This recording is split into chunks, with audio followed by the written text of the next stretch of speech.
जंगली बारहा शिकार अभियोग में 5 गिरफ होती। कोरापुट सदर थाना अंतर्गत के जानीगुड़ा ग्रामर 8 जन व्यक्ति बारहा शिकार करथिबा खबर पाई कोरापुट वनांचल कर्मचारी माने घटनास्थल को जाइथिले। सेठारु बारहा मांस और अन्य सामग्री जबत सह 5 जन व्यक्ति को गिरफ करी कोरापुट अणा जाइथिला बोली कोरापुट वनांचल अधिकारी रोहित कुमार प्रकाश करिसेंती। आज से 5 जन व्यक्ति को कोर्ट चालाण करा जायतिबा से सूचना देइछंती। आसंतु सुनिबा एने वन विभाग अधिकारी रोहित कुमार कोन कहउछंती।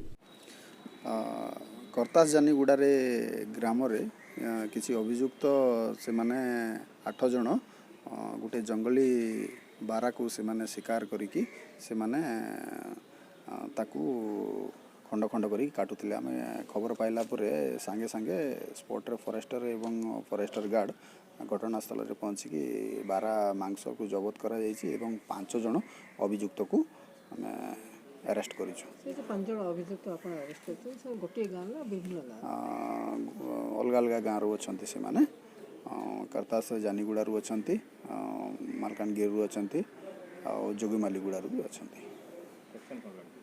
सेक्शन 9 लगी सेक्शन 39B लगी section 44 of wild life protection act 1997। Wild life protection case रे आमे तो लास्ट टाइम 3 गोटी केसेस पाइथिलु किंतु अभियुक्त गुड़ाक समस्त फेरार जाइथिले एवं वर्तमान अभियुक्त गुड़ाक वर्तमान आम पाइछु 5 जन को वर्तमान कोर्ट चालान करा। ग्रामांचल सचेतन केमती करूछन्ते?